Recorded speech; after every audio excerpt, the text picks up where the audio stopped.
Eat, drink, and be merry, for tomorrow we die. At least, that's what some people would have us believe, a philosophy that goes all the way back to the Epicurean philosophers. But what if Easter teaches us there's more to life than just having fun before we die?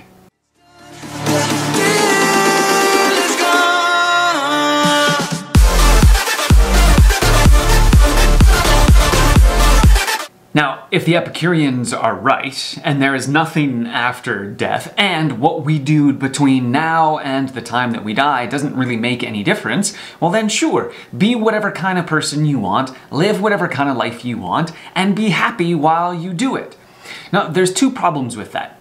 The first, and this really has nothing to do with Jesus' death or resurrection, is the fact that we influence and we have an impact on those who are around us and those who come after us. And so if we want this world to be a better place for them, well then we need now to work on leaving a good legacy behind, on caring for the environment, on caring for our children and our friends' children, and for those who come after us, leaving a good legacy so that they will have a good life and that they can lead a good life to those who come, and so on and so on and so on.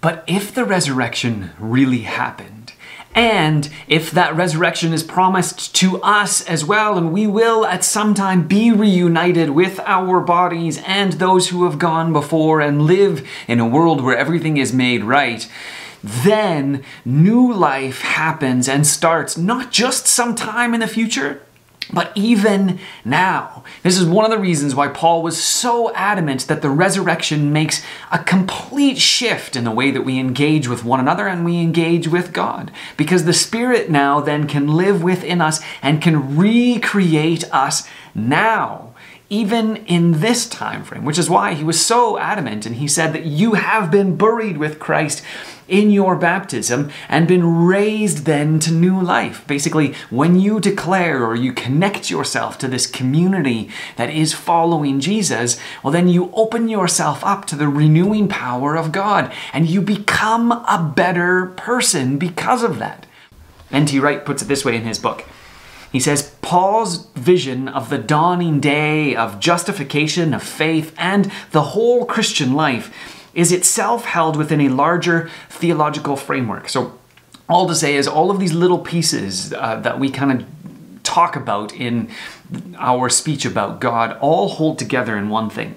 For him, all Christian life, faith, thought, and action takes place within the creative and redemptive or new creative action of the one true God who made himself known in and as Jesus the Messiah and is now active in and through the Spirit of Jesus, the Holy Spirit. So the resurrection means that you have the opportunity as a follower of Jesus, and if you're not a follower of Jesus yet, I'd encourage you to do so, to find somewhere that you can connect and plug into a local community. If you're local here to Woody Nook Christian Reformed Church, well then let me know. Come and find us and connect with us, and we'd be happy to show you and introduce you to our community and to find ways together to see this new life come through all of us as we seek to follow Jesus together. As always, if this has been useful for you, I encourage you to subscribe to our channel and like this video and maybe comment on the ways in which you have found new life coming into you and you see new habits and new patterns arising.